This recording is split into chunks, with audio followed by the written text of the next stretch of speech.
दोस्तों नमस्कार, कैसे हैं आप लोग? तो आज बहुत अच्छे-अच्छे विषयों को लेकर आपके सामने फिर से हाजिर हुए हैं और सबसे पहले आज इंडियन एयर फ़ोर्स का एक फिर से कारनामा और हम लोगों ने एक बहुत अच्छी चीज़, बहुत अच्छा परचम लहराया दुनिया में। लगातार हम इस चीज़ को कैरी फ़ॉरवर्ड करते आ रहे हैं और उसी लेगेसी को बरकरार रखते हुए हमारी जो इंडियन एयर फ़ोर्स है, उसने तीसरा स्थान हासिल किया। एक रिपोर्ट आई है। रिपोर्ट का नाम क्या है? World directory for modern military aircraft WDMMA 2026 की रिपोर्ट आई है। ये रिपोर्ट क्या है? ये किस चीज़ों को लेती है? क्या पैरामीटर हैं इनके? तो ये बहुत से पैरामीटर के हिसाब से अपनी रिपोर्ट निकालती है। इसमें दुनिया में ये पता लगता है कि दुनिया की टॉप जो हमारी इंडियन या एयरफोर्स होती हैं दुनिया की, उनमें किसका किस हिसाब से रैंकिंग है, क्या उनकी पोजीशन है, क्या उनका मानदंड है, क्या पोजीशन है दुनिया में, कितनी ताकतवर हैं। वो सारी की सारी चीज़ें इस पूरी रिपोर्ट में क्या की जाती है, कवर की जाती हैं। तो चलते हैं, सबसे पहले हम देख लेते हैं। तो शुरू करने से पहले आपको एक चीज़ बता देते हैं, इंडियन एयर फोर्स हमारा गौरव है। और इंडियन एयर फोर्स में किसी भी चीज़ में जब इस तरीके की रिपोर्ट आती हैं, हम नहीं कहते हैं, हमारी आदत नहीं है, उस जगह से बिलोंग करते हैं जहाँ हम चीज़ें अचीव करने के बाद भी उसका क्या है, ढोल नहीं पीटते हैं। तो वो उस लेगेसी से चीज़ें जब इस तरीके से दुनिया हम क्या करती है, हमें रेखांकित करती है, दुनिया हमें एडमायर करती है कि नहीं, इंडियन एयर फोर्स वाक़ई सबसे पावरफुल है दुनिया में, तो फिर हम इस चीज़ को बहुत अच्छे पॉजिटिव, यानी कि हमारे लिए कॉम्प्लीमेंट्री की तरह है, ठीक है? और हर भारतीय को इस पूरी रिपोर्ट से गर्व भी होना चाहिए। हमने चाइना को पीछे छोड़ा है, ध्यान रखना। चाइना ने इसमें कितने अंक प्राप्त किए हैं? तो इसके हैं 63.8 अंक प्राप्त किए हैं। पैरामीटर में समझाऊँगा, पैरामीटर क्या-क्या हैं, किन चीज़ों को लेकर आए हैं। आप ये नहीं समझना कि चाइना की तो एयर फ़ोर्स कुछ है ही नहीं, नहीं ऐसा नहीं है। हम वो सारी चीज़ें आपको बताएँगे कि किन-किन पैरामीटरों में हम उनसे आगे हैं। ठीक है? इंडियन एयर फ़ोर्स तीसरे स्थान पर है ना? रसिया की जो एयर फ़ोर्स है वो दूसरे स्थान पर है और अमेरिका तो फिर है ही, टॉप पे है ही, ठीक है? और उसमें क्या-क्या चीज़ें हैं, किस तरीके से इसमें एनालिसिस करते हैं वो लोग, क्या-क्या पैरामीटर इन सब चीज़ों को लेकर करते हैं, इसमें हमने चाइना को बीट करते आ रहे हैं हम, ठीक है? काफ़ी सालों से करते आ रहे हैं और वो पोज़ीशन आज भी तीसरे स्थान पर बनी, ठीक है? तो सबसे पहले भारतीय वायुसेना ने लगातार 5वें साल चीन की पीपल लिबरेशन आर्मी एयरफोर्स जो है उनकी पीएलए एयरफोर्स, उससे आगे अपना परफॉर्मेंस दिया है।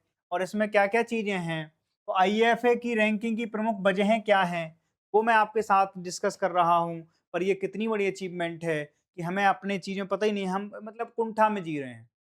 हम ये हर चीज़ में समझ लेते हैं, नहीं, नहीं, नहीं, नहीं, नहीं, चाइना बहुत अरे चाइना बेहतर है। हम उन चीज़ों को वो डिनाई नहीं करते हैं, लेकिन जहाँ पर हम उनसे बेहतर हैं, हमारा जो बीआरओ है, जो ट्रांसपोर्ट पूरा का पूरा रोड ऑर्गेनाइज़ेशन है, बॉर्डर रोड ऑर्गेनाइज़ेशन, है ना? वो किस तरीके से बल्क युद्ध स्तर पे काम करता है, रातों-रात चीज़ें खड़ी कर देता है, ये अचीवमेंट हमें पता होना चाहिए। एक भारतीय होने के नाते ये इस तरीके की पॉजिटिव न्यूज़ दुनिया भर में नेगेटिविटी फैलाते-फैलाते आप लोग खुद नेगेटिव हो जाते हैं, अंधकार, घोर गर्त अंधकार में डूब जाते हैं, तब हम जाके प्रकाश की एक छोटी-सी किरण लाते हैं आपके सामने। तो आप क्या, हमारी इंडियन एयर फोर्स ने चाइना को लगातार 5 सालों से बीट कर रहे हैं हम। और किस चीज़ में? तो world directory of modern military aircraft WDMMA जो रिपोर्ट है 2026 की, उसमें ये पूरी रैंकिंग तय करी गई है। अब आप इस चीज़ को देखिए, यहाँ 242 अंक प्राप्त किए हैं इनने, 243 लगभग, और इसने 114। दूसरा नंबर कितने बाद है? लगभग आधे कि से भी ज़्यादा बार उनके पास हैं। तो यूएसए की तो मिलिट्री जो है, एयरफोर्स नेक्स्ट लेवल है, एयरफोर्स से ही उनकी सारी चीज़ें होती हैं।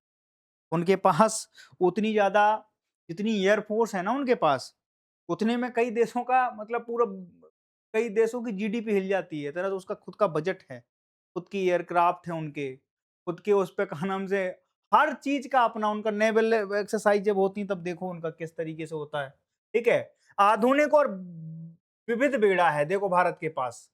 विविध कैसा है? राफेल भारत के पास है, सुखोई भारत के पास है, ठीक है? 30 MKI है, तेजस बहुत लाइट वेट है, ठीक है। मिराज है, मिराज 2000 है, C-17 है। C-17 ग्लोब मास्टर क्या है? वो एक कैरियर है जो इस तरह से उस तरफ क्या चीज़ों को ले जाता है, ठीक है। अभी जैसे हमारे यहाँ कोई अपन अपन ने वो अमिस्ताद ऑपरेशन चलाया था, कहाँ के लिए? अमिस्ताद हमने कहाँ के लिए चलाया था? आपको पता है कुछ? ऑपरेशन अमिस्ताद हम कहाँ के लिए ले गए थे? अभी जहाँ भूकंप आया था, कहाँ पर? वेनेजुएला में।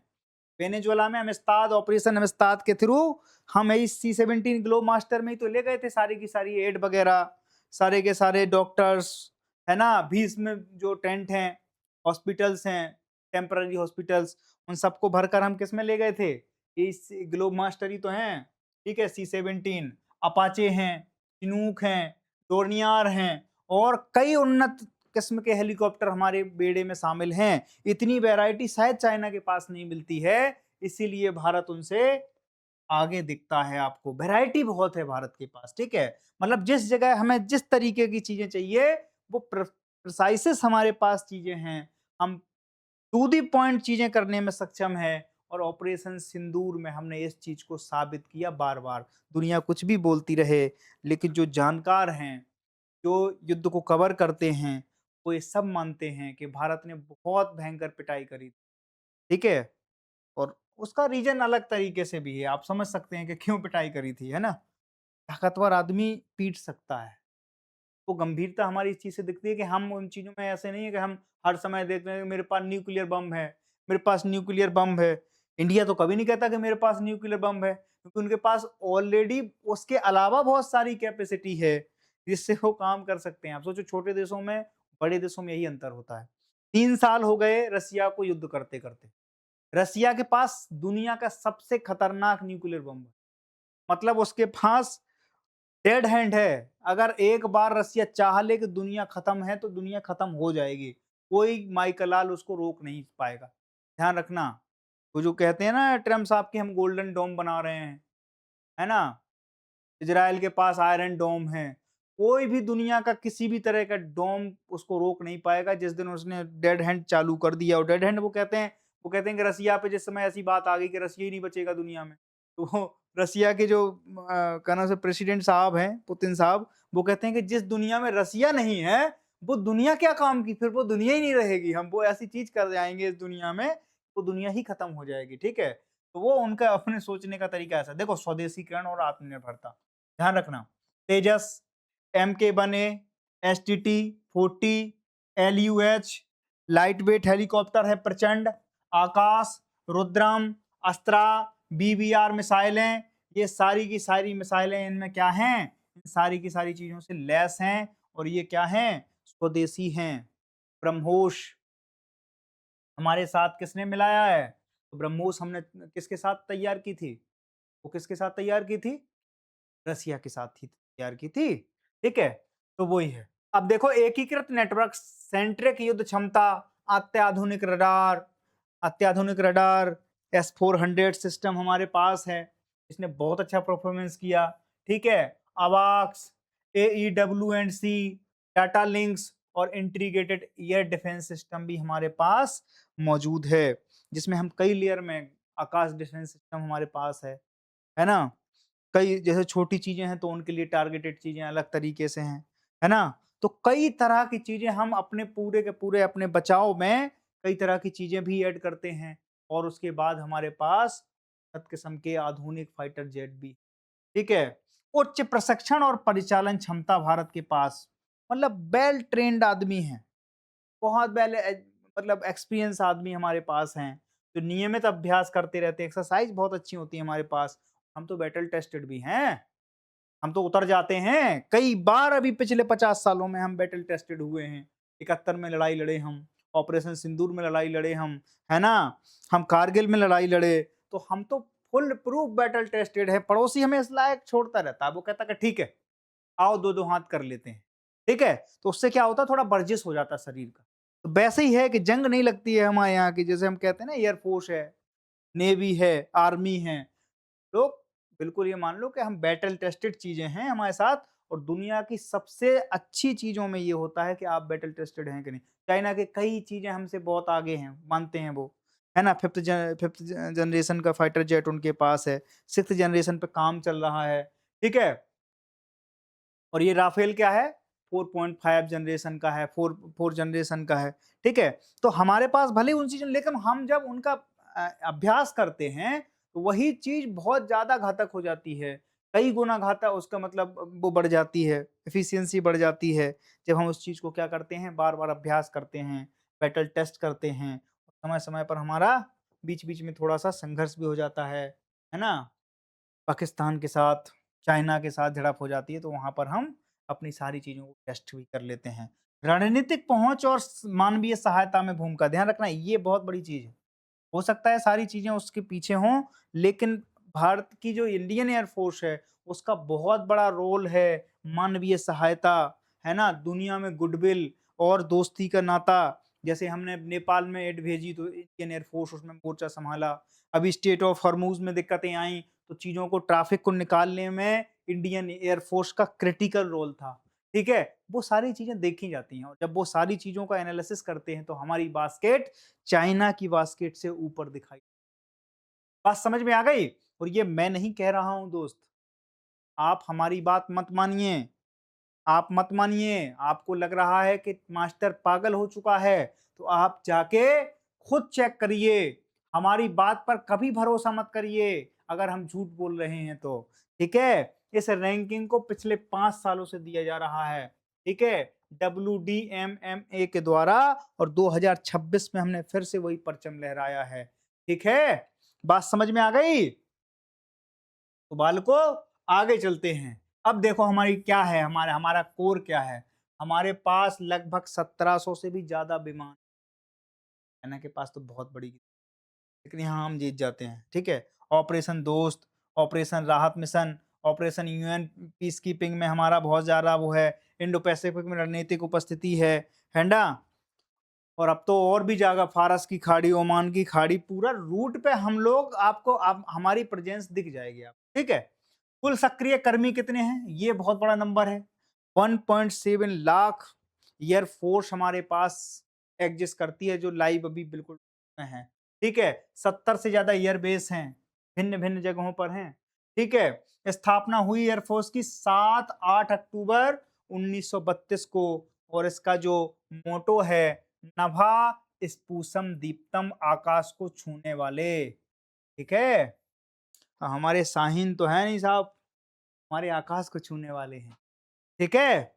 नमः स्पूसम दीप्तम, ये हमारा मोटो है इंडियन एयर फोर्स का और इसके तहत हम पूरे के पूरे दुनिया पर, पूरे आसमान पर अपने जहाज़ों को उड़ाते हैं, यही सिद्धा लेकर हम आगे बढ़ते हैं, ठीक है? अब देखो आप, स्वदेशीकरण, आधुनिकीकरण और आत्मनिर्भर भारत के साथ भविष्य की चुनौतियों का सामना किया जा सकता है।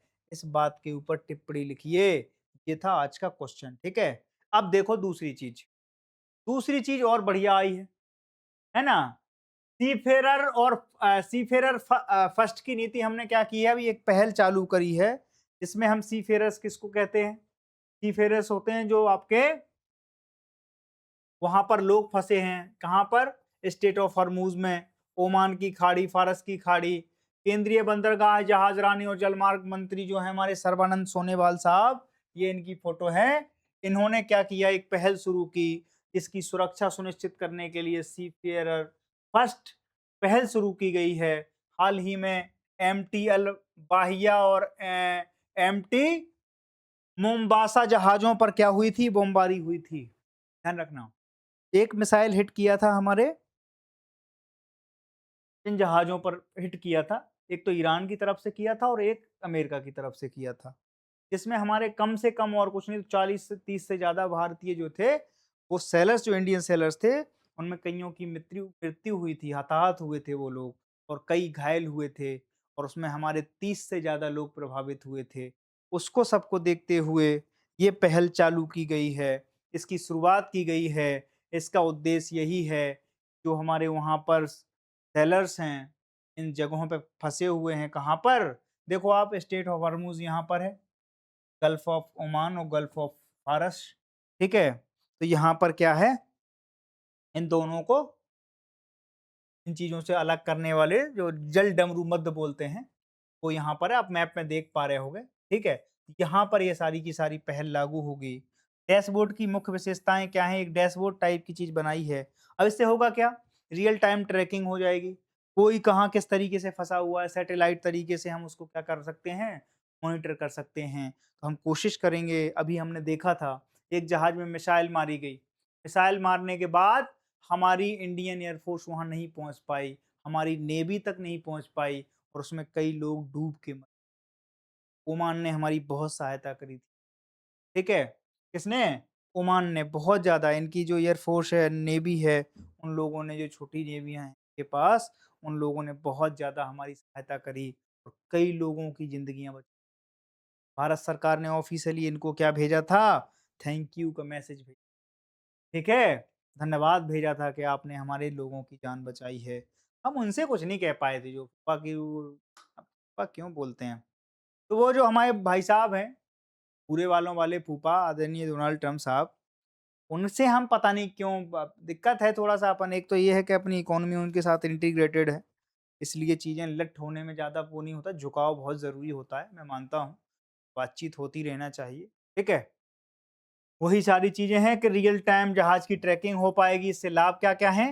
नाविकों की स्थिति और लोकेशन की रियल टाइम जानकारी मिलेगी, खतरे और सुरक्षा अलर्ट की त्वरित सूचना मिल जाएगी, आपदा या संकट की स्थिति में तुरंत सहायता और निकासी होगी। संबंधित एजेंसियों के साथ बेहतर समन्वय और निर्णय निर्धारण करने में सहूलियत प्रदान होगी। बात समझ में आ गई? तो इसका पहल का वो क्या है? डायरेक्टर जनरल ऑफ शिपिंग एक रियल टाइम डैशबोर्ड विकसित करेगा।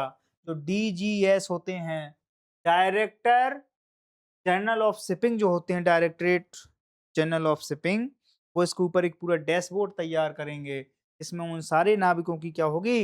रियल टाइम ट्रैकिंग होगी, जैसे कोरोना में हमने बनाया था, ठीक है? उसमें बड़ी हेल्प मिली थी, तो टेक्नोलॉजी में हम कर तो सही रहे हैं। भारतीय नाविकों की सुरक्षा को सर्वोच्च प्राथमिकता देना इसका पहल का उद्देश्य है। संभावित खतरों की समय पर पहचान और प्रतिक्रिया देना है। समुद्री क्षेत्र में भारत की उपस्थिति और निगरानी को मजबूत करना है और वैश्विक समुद्री समुदाय में भारत की जिम्मेदारी और प्रतिबद्धता को भी प्रदर्शित करना है। ये सारी चीजें इस पहल का, इस डैशबोर्ड का क्या है? सबसे पहले उद्देश्य है। हमारे नाविक ही हमारी ताकत हैं, ठीक है? उनकी सुरक्षा हमारी प्राथमिकता है। सी फेरर फर्स्ट हमेशा फर्स्ट हैं, इसकी नीति का भारत संकल्प करता है और इस तरीके से ये हमने आपको बताया कि सी फेरर फर्स्ट क्या है पहल, तो वो भारतीय नाविकों को बचाने, उन्हें जोखिम कम करने और रियल टाइम ट्रैकिंग करने में मदद करेगा। इससे हमारे जो नाविक हैं, उनकी धन हानि, जनहानि और व्यक्तिगत हानि कम से कम हो पाए। उस चीज़ों से हम कम से कम सुखद मोड़ दे पाएँ, इसके लिए ये पहल शुरू की गई, ठीक है? अगली चीज़ देखते हैं। अगली चीज़ में क्या है? निडर 2.0 लॉन्च किया गया है। निडर का सबसे पहले तो वो देख लेते हैं कि इसका मीनिंग क्या होता है, ठीक है? मीनिंग क्या है और ये किन-किन चीज़ों में काम करता है, तो मीनिंग से ही आपको पता लग जाएगा। तो सबसे पहले इसके मीनिंग के बारे में आते हैं, तो क्या है? N for national, national innovation for drone application and research, ठीक है? तो ड्रोन ऑपरेशन की रिसर्च के ऊपर ये पूरा का पूरा क्या करता है?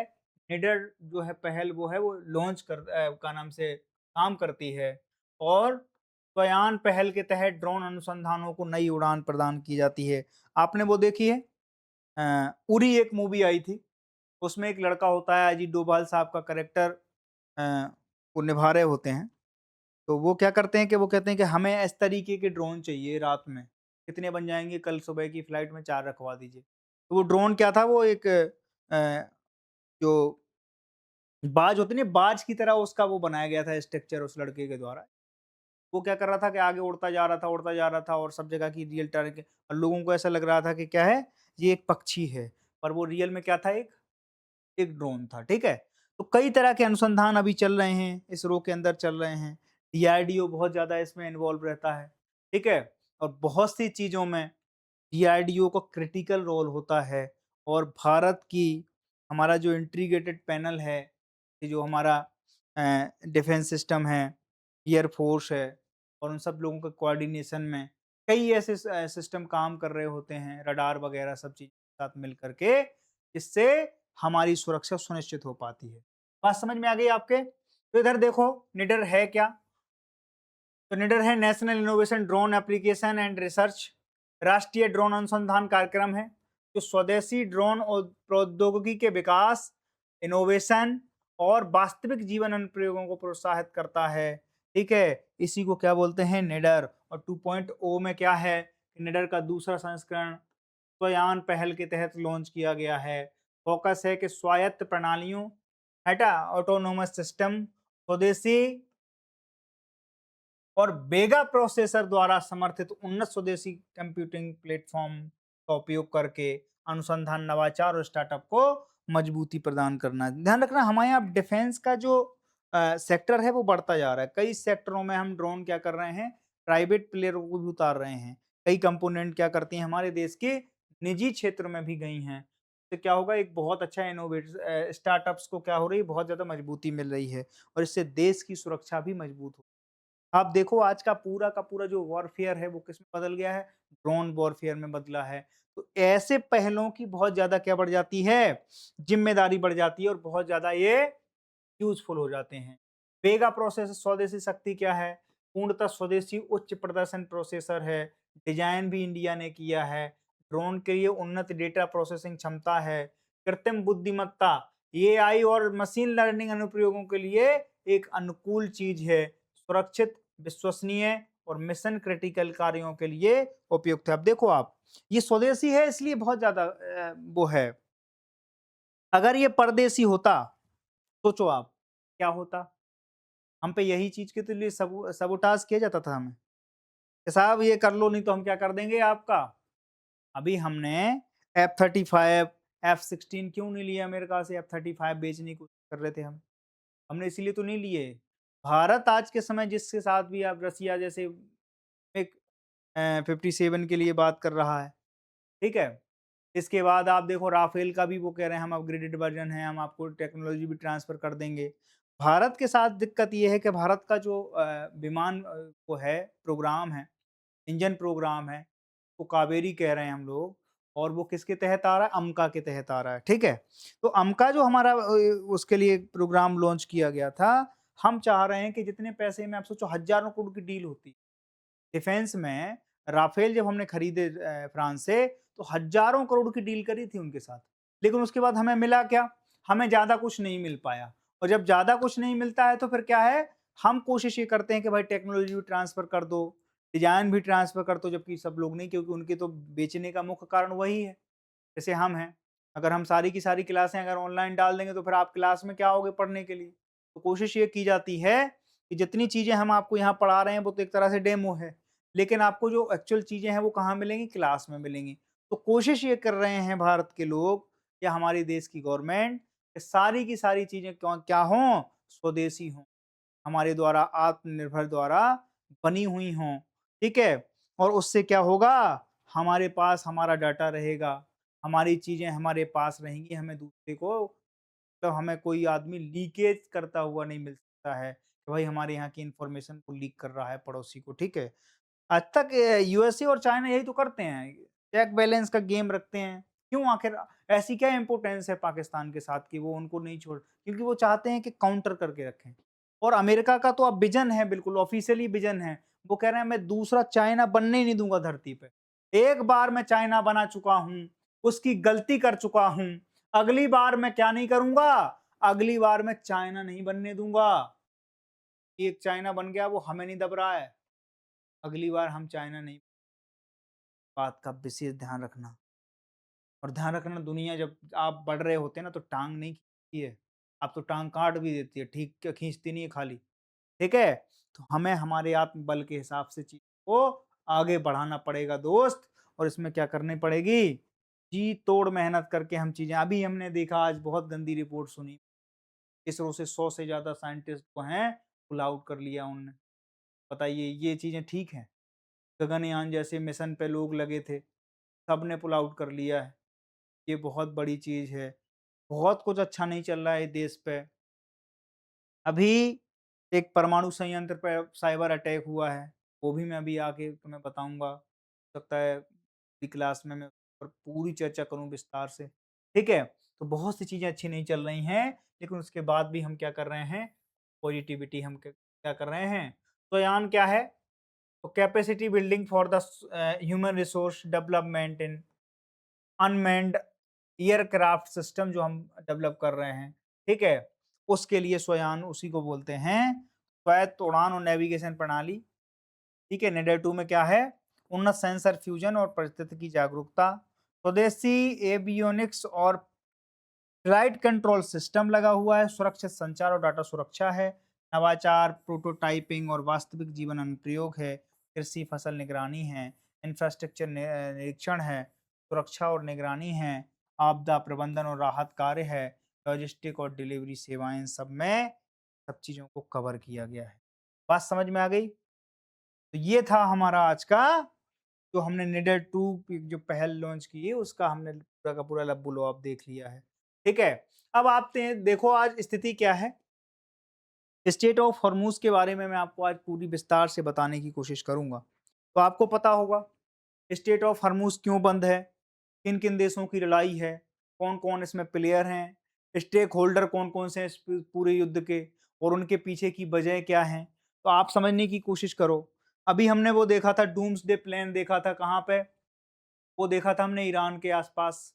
क्यों देखा था और क्यों उसकी उसकी क्या है? उसकी विशेषता ये है कि जब पूरी की पूरी धरती से सब कुछ खत्म हो जाए, सब जगह केवल युद्ध के बिगुल बजाए जा रहे हों, हर जगह परमाणु बम से हमले किए जा रहे हों, तो आप धरती पर सुरक्षित नहीं। इसीलिए इन प्लेनों को क्या किया गया? डिज़ाइन किया गया था। इसीलिए इनको क्या कहते हैं? डूम्सडे प्लान बोलते हैं। क्यों? बुरे दिनों के जहाज। जब कुछ भी नहीं होगा, उससे बुरा कुछ नहीं होगा इस धरती पे, तब जाके क्या होगा कि किसी देश की टॉप लीडरशिप खत्म ना हो जाए, इसके लिए क्या किया जाएगा? इसके लिए वो प्लान तैयार किए गए थे। जब सरकारें कहाँ से कमांड दे रही होंगी, तो सैटेलाइट से ऊपर ही से।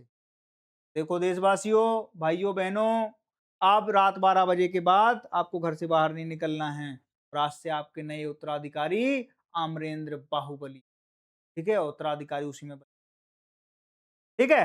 तो इस तरीके के डिसीजन लेने के लिए वहाँ पर स्थितियाँ बड़ी खराब हैं, अभी भी बमबारी हो रही है।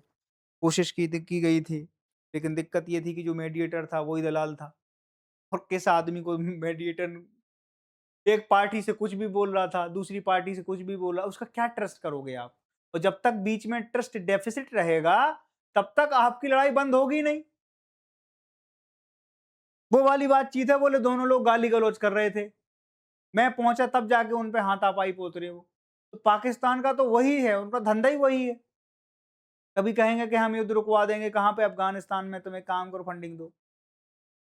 तो वहाँ के बिल्कुल मतलब हमें तो समझ में नहीं आता कि मतलब किस चीज़ को लेकर समर्थन करता है अमेरिका ऐसे लोगों का। नहीं करना चाहिए। तो झूठ पे झूठ बोल रहे हैं बार-बार, लेकिन उनकी भी अपनी दिक्कतें हैं। उनके लिए टारगेट वो नहीं, उससे ज़्यादा ये है कि आप कम से कम वहाँ ना पहुँचे। दुनिया की सबसे महत्वपूर्ण ऊर्जा मार्ग अनिश्चितता जारी है। क्यों जारी है? क्योंकि अमेरिका ने फिर से क्या किया? बमबारी चालू कर दी है ईरान के ऊपर और साथ में कौन है? तो साथ में छोटा भाई है इज़राइल। वही तो सारा का सारा रोड मैप करता है। आज नहीं इस जगह नहीं इस जगह। ये बड़ी इसके इसके ऊपर मार देते हैं। 2 मिसाइलें यहाँ मार देते हैं, 2 इधर मार देते हैं। क्यों बड़े भाई क्या कहते हो? हाँ, हाँ, 2 नहीं 6 मारो। 6 मारो बगल वाले पे भी मार दो। कई जगह की बिल्डिंगों पर, कई स्कूलों पर, कई हॉस्पिटल्स पर उन्होंने बम मारे हैं और दोनों के साथ चीज़ें इस तरीके से हैं, हम किसी के साथ नहीं हैं।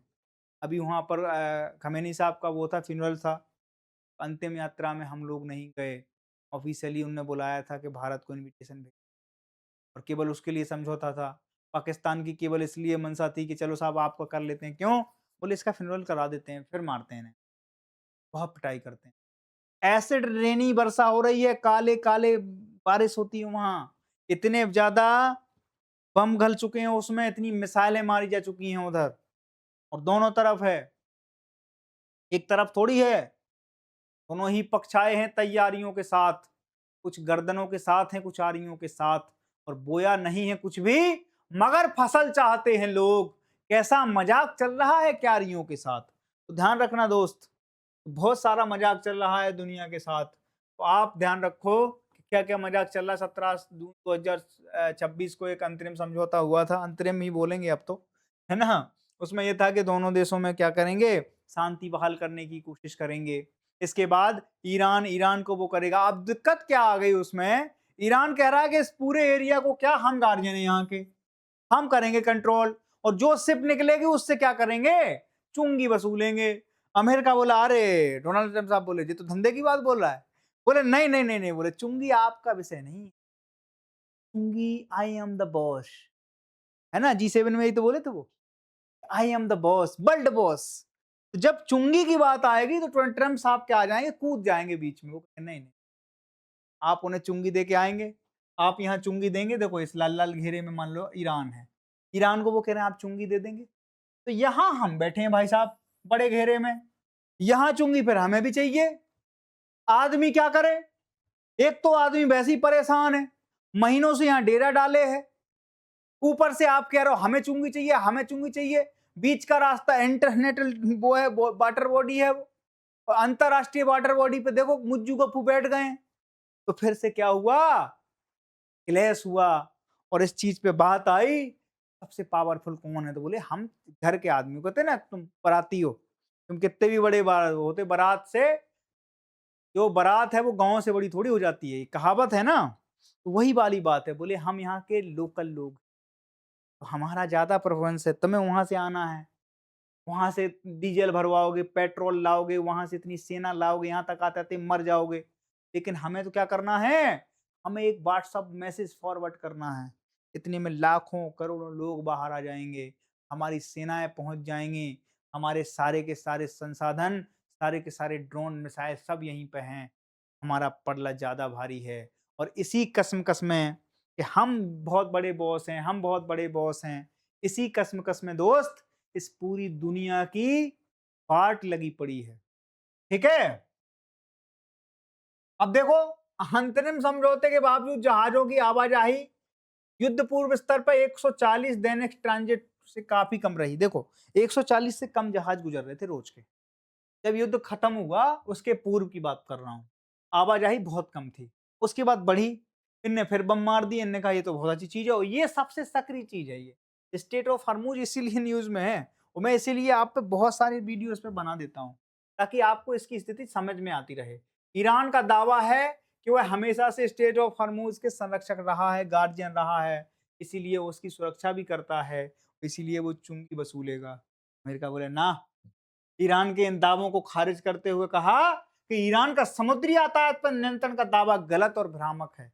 ये थी ऑफिशियल लैंग्वेज, लेकिन वो अच्छी वाली लैंग्वेज जो मैं तुम्हें समझाने की कोशिश कर रहा हूँ, वो कह रहा नहीं भाई साहब, आप तो अपने घर के हो, है ना, अपनी गली में तो कुत्ता भी क्या होता है, शेर होता है। जंगल के राजा तो हम ही, जंगल के शेर तो हम ही हैं, और जंगल में अगर आओगे, ध्यान रखो, जंगल में रह के कभी शेर से बैर नहीं करना चाहिए, कहावत है। वही कर रहा है आजकल अमेरिका, कारपेट बॉम्बिंग कर रहा है भाई साहब, और इससे इंडिया नहीं दुनिया की पूरी इकोनॉमी रिसेशन में जाने वाली है। कब तक अपने आप को संभालोगे, कब तक हंसेगा मुस्कुराएगा, एक दिन बच्चा बड़ा हो जाएगा, और अगर फाइलें ये मेज पे ठहरे नहीं तो बाबुओं के हाथ क्या लग पाएगा। ठीक है, तो ये देखो आप, भारत पर क्या प्रभाव पड़ेगा, दुनिया भर पे पड़ेगा तो भारत पे भी पड़ेगा। भारत का तेल आयात बढ़ जाएगा, ठीक है, क्योंकि हमारी स्टोरेज खत्म हो रहे हैं तो आयात और ज्यादा हमें देना पड़ेगा, है ना। हमने कितना, भारत का तेल आयात अभी 47% बढ़ गया है, सोचो इससे कितनी बड़ी चीज है। 48.88 अरब डॉलर का नुकसान हो रहा है भाई साहब हमें। ठीक है, मार्ग में अनिश्चितता और देरी हो रही है, बीमा प्रीमियम और शिपिंग लागत में वृद्धि हो रही है, क्योंकि हर कोई यहाँ रिस्क नहीं ले रहा है। युद्ध में कैसे रिस्क ले लें, तो अब शिपिंग कंपनियां अगर वो नहीं लेंगी, बीमा नहीं करेंगी, बीमा कंपनियां शिपिंग कंपनियों का, सोचो अगर एक जहाज डूब गया तो हजारों करोड़ रुपए का क्रूड ऑयल होता है, उनमें वस्तुएं होती हैं, कौन गारंटी लेगा। अब उनकी कोई शिपिंग नहीं है, कोई वैसी चीजें नहीं है, तो क्या होगा, शिपिंग कंपनियां क्या लॉस में जाएंगी, तो वो काम नहीं कर जाएंगी नहीं आगे। ठीक है, वैकल्पिक मार्ग जैसे के ऑफ गुड होप का उपयोग कर सकते हैं। आप सोचो यहाँ से पूरा घूम के आओ आप, यहाँ से पूरा घूम के आओ। केप ऑफ गुड होप सबसे नीचे है अफ्रीका के। पूरा का पूरा एरिया आप कवर करके जाइए, ठीक है? तो उसमें क्या है कॉस्ट ज़्यादा बढ़ जाएगी, वो भी घातक है, ठीक है? तो ऑटोमेटिक तेल के क्या हो गए, कौन-कौन से देश निर्भरता है, वैश्विक तेल व्यापार का बड़ा हिस्सा है। एशिया के प्रमुख ऊर्जा आयातक देश सबसे अधिक प्रभावित हो रहे हैं। अब एशिया में चाइना भी है, इंडिया भी है, पाकिस्तान भी है, हैं? सारे देश तो हैं जो वहाँ से आयात करते हैं तेलों को। कच्चा क्रूड ऑयल वहीं से आता है सब जगह से, ठीक है? तो ये सारी की सारी चीज़ें क्या हैं, ऊर्जा की कीमतों में बहुत ज़्यादा बढ़ोतरी हो जाएगी तो अर्थव्यवस्था क्या हो जाएगी? इन्फ्लेशन बढ़ जाएगी, इन्फ्लेशन बढ़ेगी तो कोलैप्स कर जाएगी। बात समझ में आ गई? रोज़गार घट जाएगा। आदमी पहले पेट पाले कि पहले वेतन दे। तो वेतन क्या है? पेट कैसे नहीं पलेगा? क्योंकि जो बिस्कुट ₹5 का आ रहा है वो ₹15 का हो जाएगा, ₹10 का हो जाएगा। अब पहले अपने ज़रूरतों की सामान के लिए पैसा खर्च करे, वो क्या दुनिया भर की चीज़ों के लिए पैसा खर्च करे, ठीक है? तो अब देखो वर्तमान स्थिति में क्या है कि जल डमरू मद पूरी तरह बंद नहीं है, लेकिन ट्रांज़िट सीमित है। कई शिपिंग कंपनियाँ जोखिम के कारण वैकल्पिक मार्ग अपना रही हैं। क्षेत्र में सैन्य उपस्थिति और तनाव बढ़ा हुआ है, भविष्य में स्थिति अस्थिर हो सकती है। इसका सबसे बड़ा कारण है कि जब तक तीनों पार्टियाँ भविष्य में स्थितियाँ कैसे सामान्य होंगी? भारत के पक्ष में क्या है? भारत के पक्ष में ये है कि शांति बहाल होती रहे। तीनों पक्ष क्या करें? बातचीत से मसला को हल करें। जब भारत के प्रधानमंत्री जी ये कहते हैं कि तीनों पार्टियाँ बैठ के बातचीत से हल करें, कहाँ से हल करें? अब उनने ऐसे आदमी को मीडिएटर बनाया था। जिस आदमी को मीडिएटर बनाया वहाँ पर सोचो इज़राइल कभी टेबल पे नहीं था। 3 पार्टियाँ लड़ रही हैं, जो मेन 2 पार्टियाँ हैं उसमें 1 पार्टी गायब है। सोचो आप, शादी है, शादी में लड़की और लड़का हैं, लड़का गायब है, लड़की अकेली वहाँ बैठी है मंडप पे। फूफा अपना वो लगाए फिर रहे हैं, ठूले लगाए घूम रहे हैं कि साहब लड़का आ जाएगा, लड़का आ जाएगा और ये शादी तो होके रहेगी। बिटिया हमारी कल विदा होके ले जाएगी बहू हमारी। आप सोचो, क्या स्थिति बनेगी उस समय? तो वही स्थिति यहाँ भी बन रही है। इज़राइल है नहीं, फूफा जी कह रहे हैं कि युद्ध बंद हो जाएगा, हमने ईरान से बात कर ली है, सारी चीज़ें संभव हैं, सब कुछ हो चुका है, सारा सेटलमेंट हम कर चुके हैं। अच्छा कैसे कर चुके हो आप? अगर सारा सेटलमेंट कर चुके होते, तो अभी कारपेट बॉम्बिंग नहीं कर रहे होते ईरान पे। ईरान भी आपको दबा के जहाँ-जहाँ इनके बेस गल्फ में हैं, है ना? सब पे ये समझ लो मिसाइल और बमबारी हो रही है इस समय। इधर से अलग तीरों पे तीर चल रहे हैं, उधर से अलग मिसाइल है। बोले तू अगर तोप है तो मैं कट्टा हूँ, मैं अगर कट्टा हूँ तो तू तोप है। इस तरीके की भाषा का उपयोग हो रहा है। एक दूसरे से क्या वार्तालाप की कमी हो रही है। तो भारत के पक्ष में क्या है कि जल्द से जल्द इस पूरी के पूरे चीज़ पे रियायत हो जाए। सोचो आप, जहाँ से हमारी नेचुरल गैस आती है, इतनी बॉम्बिंग कर दी गई है कि उस इंफ्रास्ट्रक्चर को बनने में साल भर लगेगा और यथास्थिति प्राप्त करने में 1.5 साल, 2 साल भी लग सकते हैं और अभी और बॉम्बिंग हो रही है। वो स्थिति और भी घातक हो सकती है और इतनी घातक हो सकती है कि इस पूरी दुनिया में बहुत बड़ा अभी तो ये शुरुआत है दोस्त। जो आप अभी देख रहे हो ये शुरुआत है। अभी तो और मज़ा आएगा तुम लोगों को। जब आप देखोगे कि कितनी गंभीर समस्याएँ पैदा होने वाली हैं, तब आपको पता लगेगा कि क्या हो रहा है। एक भूरे वाले फूफाओं के चक्कर में दुनिया कैसे उलट-पुलट हो चुकी है। अब देखो आप, भारत का चिकित्सा एवं आध्यात्मिक पर्यटन की ओर थोड़ा-सा हमने रुझान किया है। अब देखो आप, इसमें हरित कनेक्टिविटी का भी बढ़ावा दिया जा रहा है, जैसे दिल्ली में हुआ, ग्रीन बसेस चलाई हमने इलेक्ट्रिक। अब उसके साथ क्या है, 4000 इलेक्ट्रिक बसें और भी हैं, जो पूर्वोदय के साथ-साथ वहाँ के राज्यों में जाएँगी, जो क्या करेंगी, ग्रीन हाउसेस गैस को कम प्रवाहित करेंगी, कार्बन उत्सर्जन नहीं करेंगी क्योंकि इलेक्ट्रिक हैं, ज़्यादा प्रदूषण नहीं फैलाएँगी और ये वहाँ पर क्या कनेक्टिविटी में महत्वपूर्ण, ठीक है? तो हम क्या कर रहे हैं, पर्यटन और आध्यात्मिक के पर्यटन में क्या कर रहे हैं, ग्रीन बसों का ज़्यादातर उपयोग कर रहे हैं। कार्बन उत्सर्जन में कमी आती है इससे, सतत विकास की ओर जाते हैं, पर्यटन स्थलों पर बेहतर पहुँच हो जाती है, क्षेत्रीय आर्थिक विकास को बढ़ावा मिलता है, ये इस तरीके की पहल हैं। दूसरी चीज़ क्या है कि काशी विश्वनाथ कॉरिडोर, महाकाल जैसी जगहों पर परियोजनाओं में आगंतुकों की संख्या में उल्लेखनीय वृद्धि हुई है। तो कॉरिडोर में अगर इस तरीके की चीज़ें रहेंगी तो क्या होगा? उसमें परिवहन को लेकर और भी चीज़ें, अब जैसे बनारस कभी जाओ आप, बहुत संकरी-संकरी गलियाँ थी। कॉरिडोर बना दिया तो अब लोग वहाँ पर अच्छे तरीके से जाते हैं। तो वहाँ पर क्या है, बहुत से ऐसी चीज़ें, आप जैसे ई-रिक्शा वगैरह चलते हैं तो ठीक है मामला। तो गवर्नमेंट की तरफ से अब क्या है, बसेस की भी निर्माण कर दिया गया है। तो क्या होगा, और सोचो इकोनॉमी कितनी बड़ी है ये।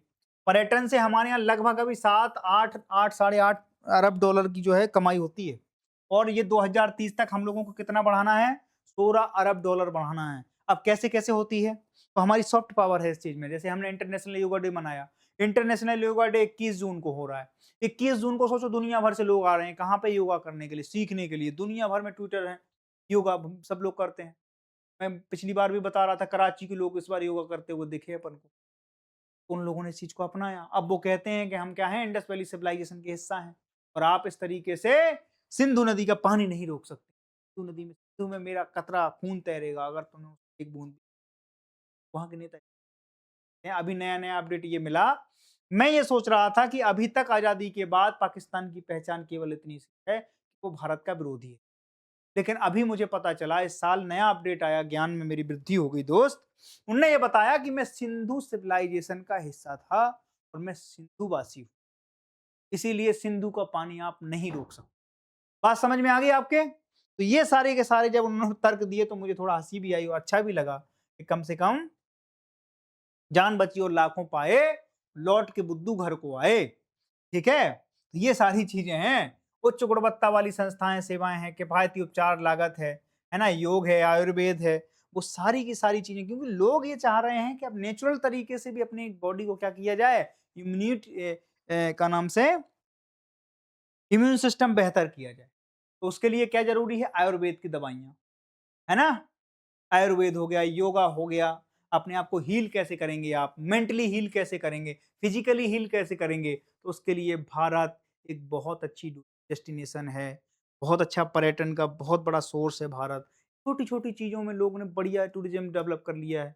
इंडिया के पास इस देश में अकेले इकलौते देश में आप कभी नॉर्थ ईस्ट जाइए, नॉर्थ ईस्ट में क्यों ये पहलें की जा रही हैं? नॉर्थ ईस्ट इतनी सुंदर जगह है, इतनी अंडररेटेड जगह है, दुनिया के सारे वहाँ पर आपको क्या मिल जाएँगे, जो खूबसूरती है दुनिया की, नेचुरल खूबसूरती है, वो आपको अकेली आपको नॉर्थ ईस्ट में मिल कभी भी मौका मिले तो ज़रूर जाना। आप असम जाओ, आप हिमाचल जाओ, आप वहाँ पे चले जाओ, त्रिपुरा चले जाओ, है ना? कई जगह आपको ऐसी चीज़ें देखने को मिल जाएँगी, जो दुनिया में कहीं नहीं पाई जाती। लोग कह रहे हैं हम यूरोप में जाते हैं, हम किस लिए जाते हैं? शांति बहुत है। आप नॉर्थ ईस्ट जाके देखो, इतनी शांति है, दुनिया की शांति कम पड़ जाएगी वहाँ पर, ठीक है? तो ये सारी चीज़ें आप देखने को है, विश्व स्तरीय सुविधाओं, सांस्कृतिक अनुभवों से उज्जैन बना प्रमुख आध्यात्मिक केंद्र, तो ये सारी की सारी चीज़ें। है ना? अरुणाचल है, असम है, मणिपुर, मेघालय, मिज़ोरम, नागालैंड, त्रिपुरा, सिक्किम, है ना? इसमें देखो आप अरुणाचल में मठ है, कामाख्या देवी मंदिर असम में है, ठीक है? लोकटल झील मणिपुर में है, अभियम झील मेघालय, रूमटेक मठ सिक्किम में है। इतनी बेहतरीन-बेहतरीन जगह हैं कि अगर पर्यटन और टूरिज़्म को अपन बढ़ा ले गए, तो ये कितनी 16 अरब डॉलर की 30 तक चलेगी, ठीक है? अभी 8 साढ़े 8 अरब डॉलर की तो है। तो ये सारी की सारी चीज़ें आज हमने क्या करी, आपके सामने कवर करी। ये हमारे क्या है, स्थानीय रोज़गार को सृजन बढ़ जाता है। सोचो आप कोई बच्चा कोई बंदा वहाँ से आ रहा है विदेश से घूम फॉरेनर से, वो किस चीज़ में करेगा? हैंडीक्राफ्ट हैंडीक्राफ्ट जितनी भी चीज़ें हैं वो ले जाएगा, है ना? जैसे नॉर्थ ईस्ट में बाँस से बनी हुई बहुत सी चीज़ें होती हैं, बाँस की चीज़ें ले जाएगा वो अपने देश और वहाँ के स्थानीय लोगों को क्या मिल रहा है? रोज़गार मिल रहा है। वो कई चीज़ों पे रिसर्च करेगा, वहाँ के होटल टूरिज़्म को बढ़ावा देगा, ठीक है? होटल इंडस्ट्री बूम कर जाएगी, है ना? वहाँ पर आपके जो रेस्टोरेंट इंडस्ट्री है वो आपकी बूम कर जाएगी, रिक्शा चालक सारी की सारी इकोनॉमी इंटीग्रेटेड होके और एक पूरा का पूरा मामला सेट हो जाएगा उस क्षेत्र का और वहाँ पर चहुमुखी विकास हो जाएगा। हमारे यहाँ के मुसलमान लोग कहाँ जाते हैं? मक्का जाते हैं, क्यों जाते हैं? भई एक टूरिज़्म प्लेस ही तो है, एक आध्यात्म की दर्शन की वो ही तो है, वहाँ पूजा करने ही तो जाते हैं वो। अगर सोचो अपन अयोध्या को इस तरीके से वो कर ले गए, तो दुनिया भर के हिंदू कहाँ आएँगे? अयोध्या में आएँगे। अगर हम सोचो गया को इस तरीके से डेवलप कर लेते हैं, तो दुनिया भर के बौद्ध भिक्षु कहाँ आएँगे? वो बिहार में आएँगे। लोकल क्षेत्र कितना ज़्यादा डेवलप हो जाएगा। जैन का देखो आप जैनिज़्म जितनी दुनिया में फैला हुआ है, सारे जैनिज़्म का उत्थान कहाँ से है? इंडिया से है। तो आप मेजर जितनी भी चीज़ें हैं अगर हम इस पूरे पूरे और उसके लिए काम किया सरकार ने, एक्ट ईस्ट पॉलिसी हमने लॉन्च करी, लुक ईस्ट पॉलिसी लॉन्च करी।